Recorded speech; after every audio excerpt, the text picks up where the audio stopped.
Let's look at intervals and see how we can represent a set of real numbers in form of intervals.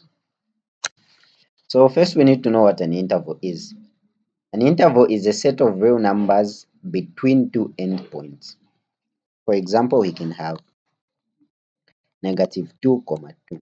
So this is an example of an interval.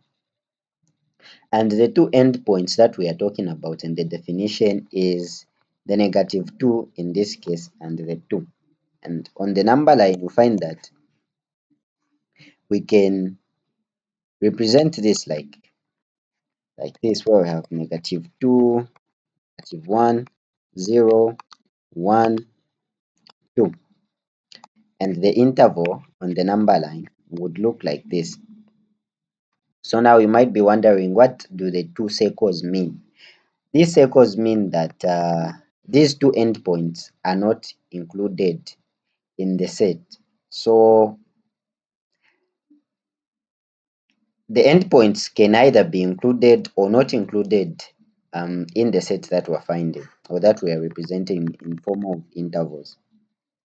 So how do we know if the endpoints are included or not included? Well, you know that by the type of brackets that the interval has. So in our case, this type of brackets mean that not included. And if you see the type of brackets that look like this, these mean that included. And if we're to give this example in this way, you find that the solution is going to change,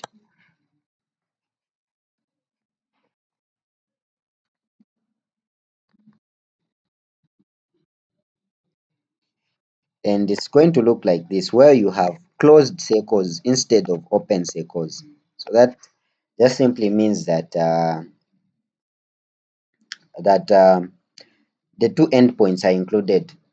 Okay, so before we continue with this, we must understand what we are calling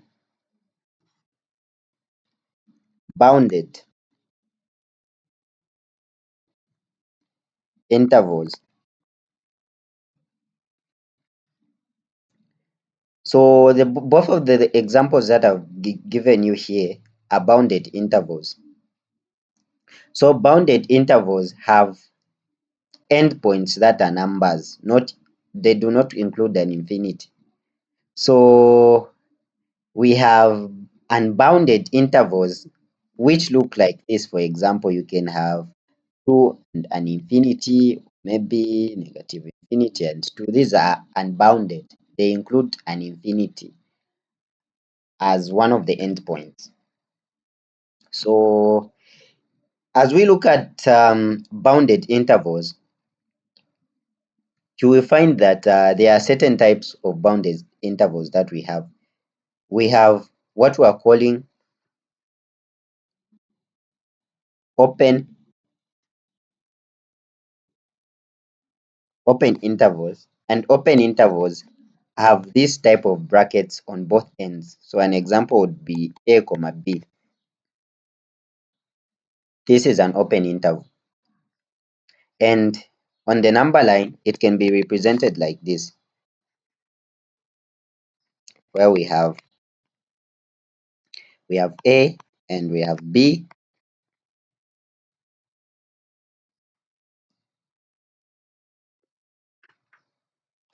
and both sides have open circles.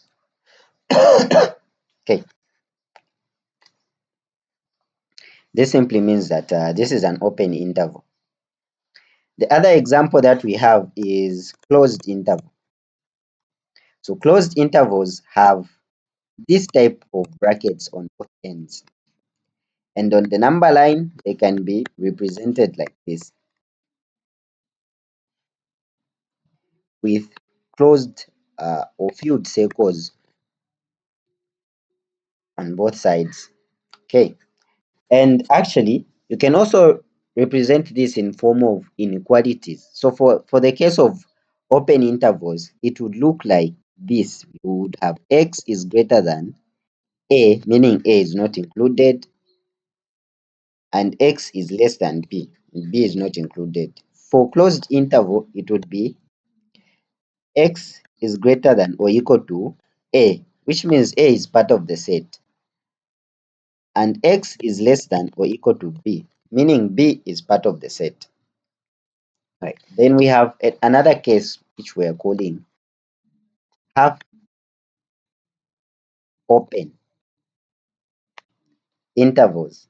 And half open intervals would look like this. Let's say you can have A with this type of bracket and B with this type of bracket. And you find that on the number line, this can be represented in this way.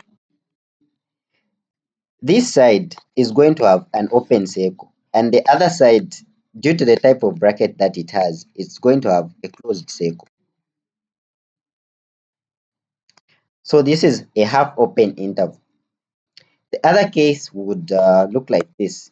You'd have A with this type of interval, with this type of bracket, and B this type of bracket. And on the number line, find that it's going to look this. We will have this side with a closed circle, filled circle. Side will have an open circle. And representing both of these using inequalities, you'll find that for the first one, it's going to be x is greater than a, but x is less than or equal to b, meaning a is not part of set, it's not included, but b is included in the set. And for this other type of half interval, we're going to have x is greater than or equal to a, but x is less than b. So the idea is not that difficult to grasp. Right. After you look at bounded intervals, might want to consider an unbounded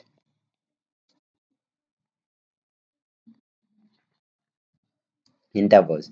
And we said that unbounded intervals have an infinity as one of the endpoints. So let's say you can have negative infinity, comma a, and this is open on both sides. On the number line, it can be represented like this,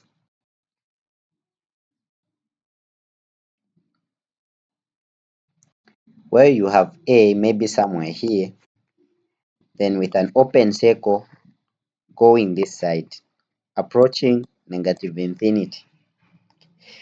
Using inequalities, it would be x is less than a. And the other example for unbounded would be, let's say you have, but you have this type of bracket. And the number line, it can be presented like this, where you have a, the closed circle going this side, approaching negative infinity, and using inequalities, it's going to look like this. A is less than or equal, x is less than or equal to a, meaning a is included, right? But you can never have this case. Never. The part that has an infinity is always never included. It is always never presented by this type of bracket, in short. So you can never have this condition. The only other condition you can have is where you say a is less than infinity, or where you say a and an infinity, which is going to be presented on the number line like this. We're going to have an a. Then since it's open, it will be just going this side towards positive infinity, and using inequalities, it's going to be presented by x is greater than a.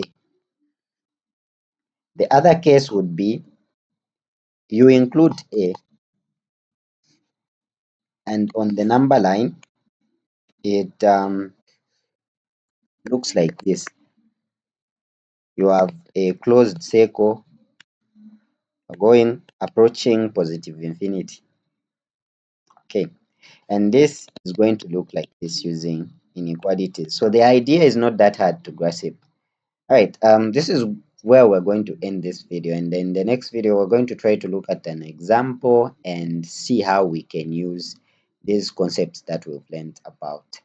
And if you need more information, you know where to find it on the Natural Sciences app. If you don't know how to get it, you can contact me using that number you see on the screen. Right, going to see you in the next one.